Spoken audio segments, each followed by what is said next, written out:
I walked into that meeting with a clean shirt, a fresh trim, and a good feeling. Figured maybe this was the moment. The invite had popped up on my calendar Thursday afternoon. 1-1 strategy alignment with Greg, our department lead. Friday, 2:30 p.m., right after the fake smile morale sync, and before some bullshit Zoom on collaborative resilience. I even skipped lunch to polish up the slides. Greg sat at the head of the conference table with a protein bar half unwrapped and that jittery look he got when he knew he was about to lie to someone. "Hey, Ron," he said, barely looking up. "Thanks for coming in." I nodded, sat down, opened my laptop. He didn't ask to see a damn thing. We're shifting your role a bit." He scratched his neck like he was trying to rub off the words. My stomach dropped. I'd heard that exact phrase once before, right before they laid off my buddy Max and pretended it was a mutual transition. Quick note, before we start, how's your day going and where are you joining from? "Shifting how?" I asked. Greg leaned forward like he was about to drop wisdom, but all I heard was fluff. "You've been doing great heads down work," he said, "but we want to move you into more of a support alignment. Help the team scale your efforts." Support alignment. That's what they call it when they want to demote you without the paperwork. "I've been leading architecture on the last 4 releases," I said. "What am I supporting exactly?" He pulled out a printed org chart like that made it official. "Drew's taking point on platform architecture moving forward. You'll help him get spun up, then stay close on support threads." I just stared. Weeks, months, I'd spent grinding out logic trees and caching logic and modular UI flows they didn't even understand. I'd pulled all-nighters refactoring code that kept the entire onboarding loop from buckling under load. I'd built the system they were still using, and they gave it to Drew.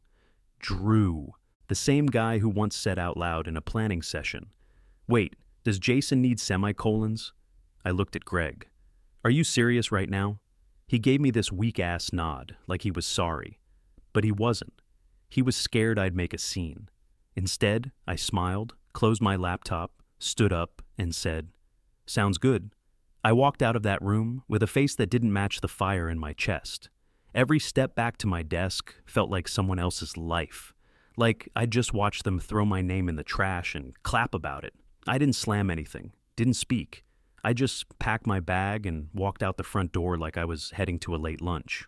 But I wasn't hungry anymore. I didn't go home right away. I drove to the far end of the parking lot, cut the engine, and just sat there. The sun was stabbing through the windshield, baking the inside of my car like a toaster oven. My shirt stuck to my back. I didn't touch the AC. My laptop sat in the passenger seat, still logged in. No access revoked, Slack still open. Still in Infratech main, no off-boarded emails. Admin credentials untouched. They had kicked me off the team, but forgot to shut the door behind me. I clicked over to the staging server just to see. Terminal access, check. Logs rolling in, check. There it was. Drew's first commit. He'd forked my repo into a new folder named Old Assets Ron. That was the name. Not archived, not legacy. Old. Like I was some expired loaf of bread. And then he started pushing straight into prod. No versioning, no code review, no rollback scripts. Just raw, untested changes going live in real time. I watched the logs for a while. He was tweaking the onboarding logic, trying to simplify the reset flow. Except he wasn't touching the dependencies, so the async hooks were already misfiring. 3 failed jobs in under 10 minutes. I started taking screenshots.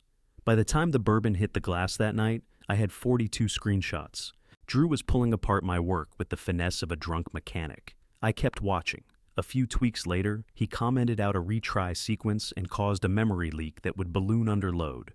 So, I built a new container, separate host, off-grid, fully encrypted, my own repo. I called it Foundry. Same architecture, but better. Cleaned up the lint traps, rewrote the callback logic, stripped out the patches that were only there to keep Infratech's legacy garbage from buckling. And I didn't stop there.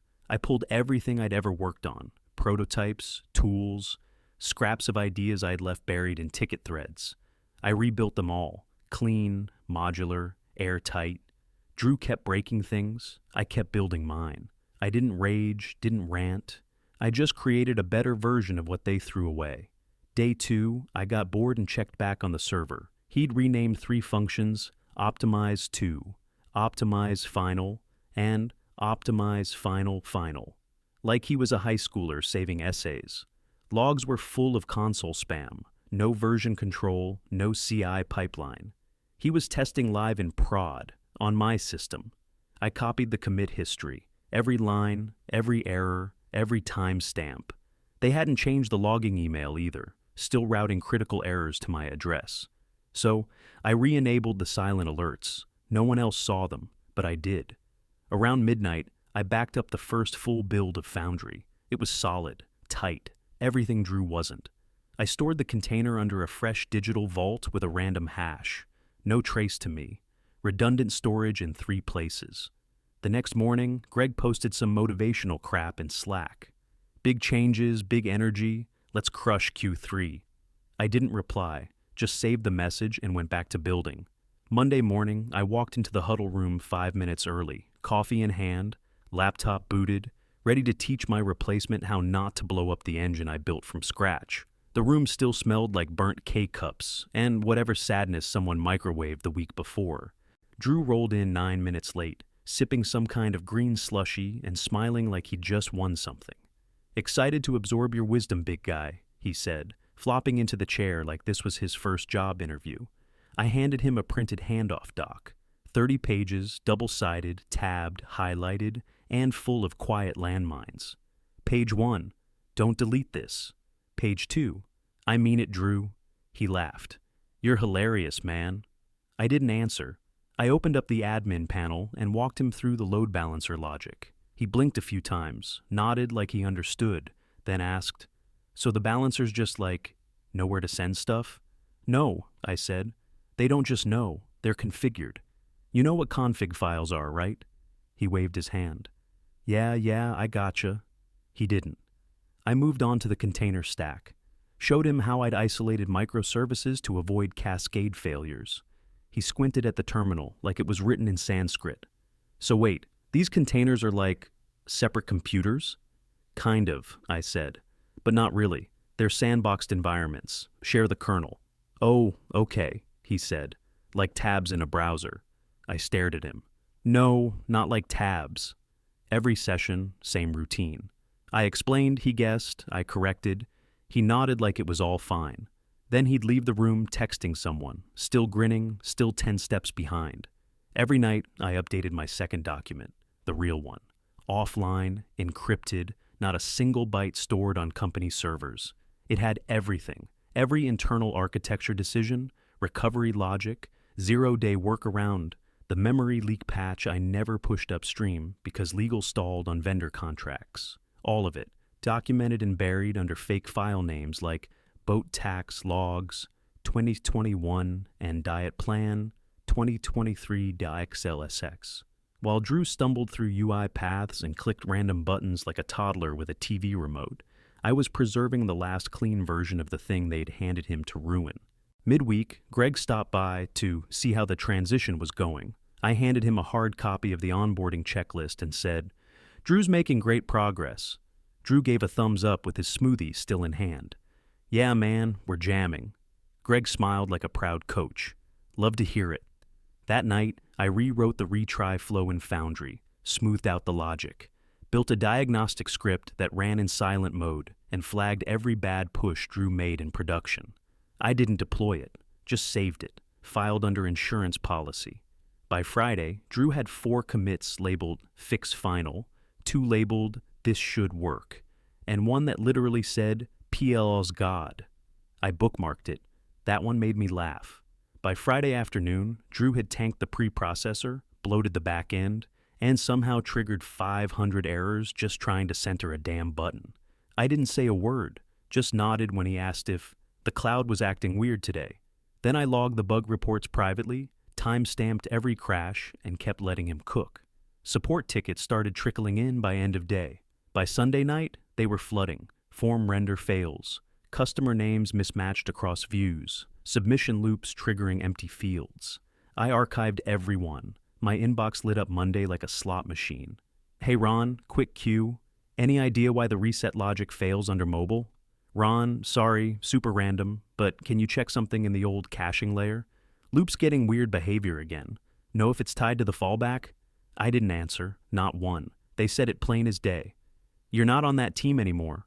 So I wasn't. But I kept watching. Tuesday, Drew tried to modernize the flow engine by forcing a state reset mid-session. Broke the multi-step forms entirely. Users couldn't finish onboarding without hard refreshing the browser. He labeled the comment, Performance Cleanup Chat Try 2. Support pinged engineering. Engineering pinged product. Product pinged Drew. Drew pinged no one, and just changed a label color in the CS. By Wednesday, the bug list was longer than the onboarding funnel itself. I quietly ran a diff against Foundry. 0 issues, smooth as glass. Memory usage steady. No loops, no leaks, no mystery errors. Thursday afternoon, my Slack pinged with a name I hadn't seen since college. Jake Martin, now VP of Engineering. Hey Ron, hate to bother, but weird question. Any chance you know why Drew's latest push broke the parser? I typed, then deleted. Typed again. Not on that team anymore. I hit send and closed the chat. The next morning, I caught Drew in the break room pouring protein powder straight into a bottle of water. No blender, no ice. He gave me a wink like we were teammates. Hey man, minor hiccup on that pre-submit flow. You ever run into that? I looked him in the eye and said, Nope. He chuckled. Yeah, me neither. He walked off like that, counted as troubleshooting. By Friday, the reset queue was throwing corrupted session data, breaking state between client and server. Half the users were getting booted mid-sign-up, live, in production, and still no rollback. Because Drew had overwritten my original logic. No backups, no versioned branches. He thought Git was optional. I got another email that night from customer success. Ron, just checking, are you the best contact for onboarding issues, or should we loop in Drew? I replied, I'm not on that team anymore. Good luck. I poured a glass of bourbon and watched the alert dashboard pulse red. Underneath it, Foundry was glowing green, perfect, untouched, versioned, backed up, clean. They had their sandbox. Let them bury themselves in it. Saturday morning, I was halfway through my second cup of coffee when the internal blog notification hit my inbox. Reimagining Onboarding, a Case Study in Velocity, by Drew Carver. My hand froze on the mug. I clicked. First thing I saw was my system diagram, cropped, stripped of the versioning notes, no credit. Then paragraph after paragraph of butchered tech speak. My logic, regurgitated through a meat grinder of buzzwords. He described tokenized login queues like they were some brand new concept he ideated last sprint. He went on about modular workflows like he invented them in a dream. Then came the performance charts. Mine. Watermarked originally, but cropped. He even threw in a cleaned-up UI shot from a pre-release I never pushed to production. I knew it was mine. The color theme was something I made on a whim one night in October, mid-deploy, while half my team was already offline for Halloween. I scrolled to the bottom. Leadership reactions. Incredible work. This is the kind of innovation we need. I didn't rage, didn't reply, didn't slack anyone a single damn word. I just closed the tab, opened Foundry, and ran a fresh integrity test. Clean, no warnings, no memory bloat. Request response time under 40 milliseconds. I stared at the dashboard, then opened the build config and changed the host name. Quietly. Just a placeholder name for now. Nothing official. That blog post, that was the moment I knew I wasn't rebuilding for them anymore. Let them cheer for Drew. Let them swallow his recycled garbage with a spoon. I was done spoon-feeding anyone.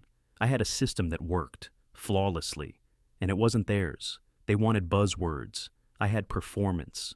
They wanted LinkedIn fluff.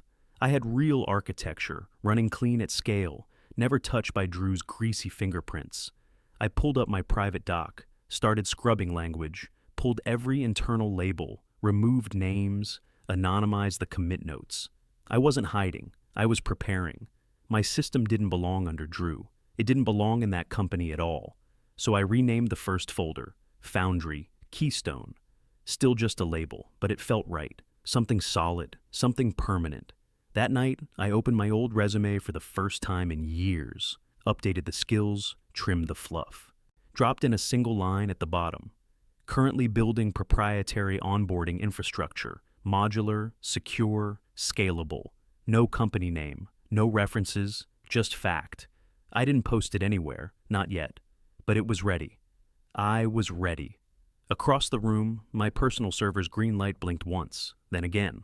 Silent, steady. Let them blog. The next Monday started with a ping. Alert production. Storage 82%, alert in a session size. Spike is API, auth, login, alert. Exception, unhandled type, line 127. My old alert scripts were still running silently, still routing critical flags to my personal inbox. Nobody ever turned them off. They probably forgot they existed. I clicked into the logs. Drew's last commit. Increase logging to trace everything low-L. Everything, uncompressed. Full session dumps, user IDs, tokens, cookies, you name it. Straight into prod. No masking, no filters, no compression. By Tuesday afternoon, the prod storage had hit 91%. Wednesday morning, staging went down for the first time. Memory spike. Bad session cleanup loop. The node kept spinning until it choked and died. They restarted it. 5 hours later, it happened again. DevOps sent a Slack blast across 3 channels asking if anyone had touched log behavior recently. Drew replied, just added some trace logs, SHLD be fine, the LOL. Thursday, someone from product tried to delete a test user and accidentally killed part of the config. A junior dev triggered a rollback, but since Drew had overwritten my versioning scripts, it nuked half the API schema. Does anyone know why the tokens keep duplicating? Why are we writing sessions into prod and staging at the same time? Is there even a backup? That afternoon, Jake Martin, the same VP who emailed me last week, pinged again. Ron, can you jump in for just a sec? I replied without blinking. Not on that team anymore. No one followed up. Meanwhile, I was on a Zoom call with Nolan Bishop, CTO at Phoronix, a direct competitor and old friend from my early startup days. He didn't waste time. So I heard your old shop is melting down. I smirked. That's one way to put it. You still sitting on that system you used to talk about? I shared screen. Walked him through the core modules of Keystone, formerly Foundry. He didn't even blink.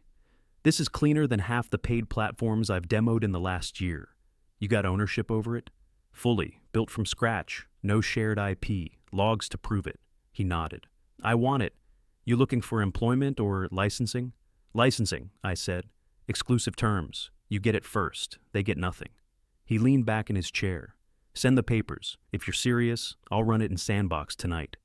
After the call, I opened Keystone again, ran another test deploy. It spun up clean. No delays, no errors, no missing schema. Friday was their final dry run. I didn't watch it, didn't need to. Their system was a pile of wires wrapped in duct tape. Mine was steel. Friday hit like a car crash in slow motion. By 9:15 a.m., I was 3 sips into a bourbon, neat at Maddie's bar, on 5th. Old joint, wood paneling. Nobody asked questions. My phone buzzed once, then again, then it didn't stop. Dry run day. They were pushing the final build to staging. Dress rehearsal before the Monday launch. No more sandboxes, no more wiggle room. First ping came from a guy in product. PDFs are showing first name instead of actual names. Next message, signups triggering 502 errors, not consistent. Happens after the 3rd step? Then DevOps chimed in. Load balancer is rerouting to deprecated endpoints. Why? Drew finally surfaced with a Slack message in 3 channels.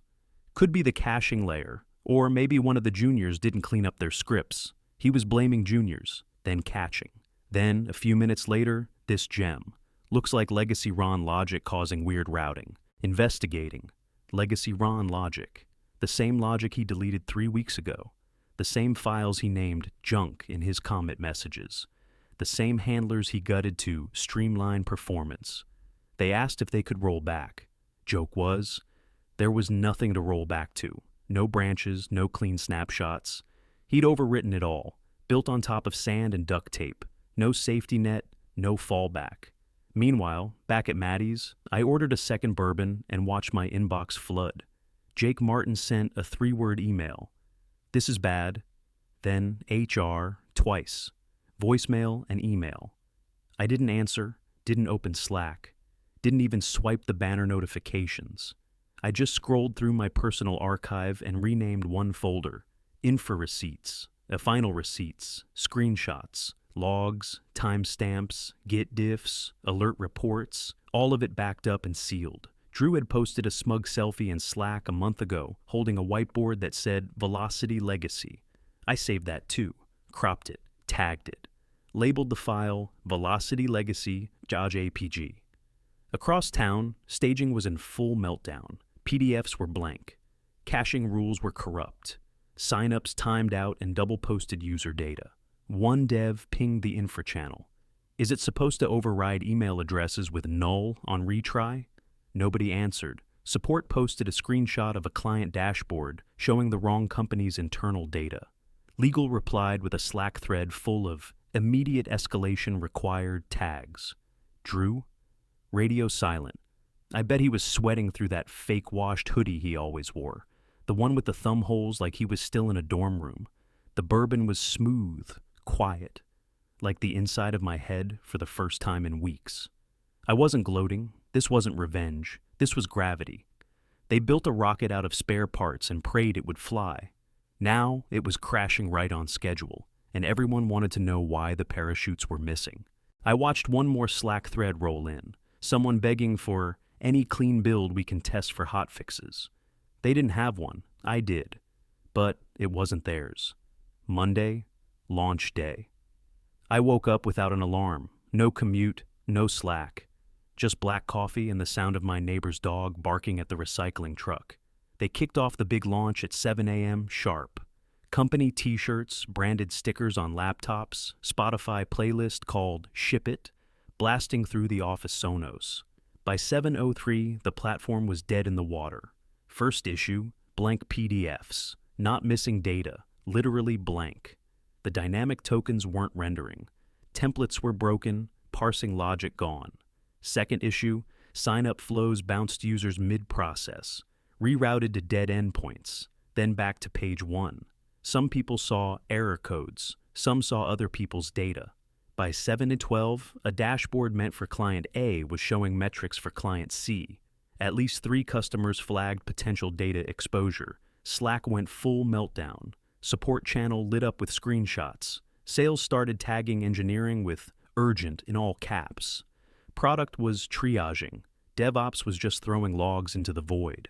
And Brendan, head of brand experience or whatever made-up title he gave himself, posted a gif of a dumpster fire with Monday energy in bold text. Then came the emojis. It was like watching a boat sink while someone DJ'd on the deck. At 7:22, Drew posted, investigating routing issues, might be a CDN sync thing. At 7:26, someone else replied, it's not the CDN, it's the service config. Half the ENV vars are null. Drew went quiet after that. I didn't open Slack. I didn't need to.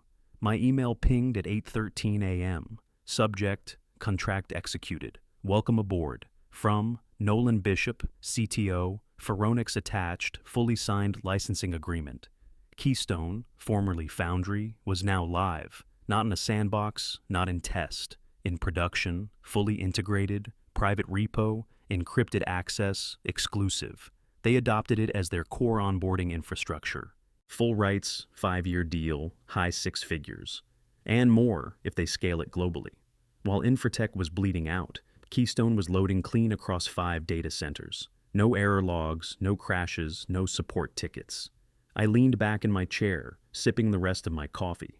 On one screen, Phoronix's dashboard, green lights across the board. On the other, Slack notifications I wasn't reading, piling up from a company I didn't work for anymore. At 8:19, Greg called. I let it ring. At 8:21, HR tried too, straight to voicemail. At 8:30, my old buddy from QA messaged me privately. Drew's in the war room blaming your architecture. Says rollback's impossible because of your old logic. He's sweating hard. I smiled. By 8:45, I'd already sent Nolan the updated deployment notes. Keystone would auto-scale during onboarding spikes and retain 0 customer data at rest. Everything Drew's broken Frankenstein never managed to do. They were spinning out. I was spinning up. While they fought fires, I signed into Phoronix's dev portal and watched the logs hum. No delays, no leaks, no dumb commits labeled Final V2 really this time. I closed my laptop at 9 score, took a breath. For the first time in months, my hands weren't clenched. Keystone was live, and I'd never have to look at Drew's commit history ever again. I sat in Miller's diner with a burnt coffee and a slice of cherry pie. Red vinyl booth, paper napkins, radio playing something soft and old. Nothing fancy, just quiet. Across town, they were in full panic mode. Refund requests were flooding in. Legal scrambling to draft apology emails. Someone leaked a screenshot of a dashboard showing 2 clients' private data mixed into the same report. Compliance was about to rip the paint off the walls. At 10:37 a.m., a Slack thread popped up in the old workspace. I wasn't tagged, but I saw it through a side account. What happens if Ron never comes back? The thread went silent after that. Too late. My last email to HR was 10 words. No greeting, no sign-off. All contact regarding me or my work must go through legal. Nothing else? No anger, no revenge speech, no last-ditch plea to fix things. Just a clean break from the people who took my work, slapped another name on it, and cheered while it burned. They didn't get me. They got Drew, and they got Drew's system, or what was left of it. Keystone ran airtight, clean logs, verified uptime, 2-second average response, no Drew touches, no spaghetti logic, no buttons that crash sessions. I'd spent years being told I wasn't senior enough, not strategic enough, not client-facing. They threw that phrase around like a branding stamp. Turns out I wasn't junior, I wasn't middle tier, I wasn't part of the org chart puzzle they wanted to force me into. I was too senior for that circus, that's all. The pie in front of me was nothing special. Canned filling, wheat crust, but it hit right. Tart, sweet, warm enough. Fork slid right through. The waitress stopped at my booth. Celebrating something? I looked at her. Could have said a lot. Could have told her the whole story, from the codebase to the crash. But I just nodded. Yeah, I said. I finally quit a job I wasn't allowed to leave. She smiled and topped off my coffee. Didn't ask anything else. That was enough.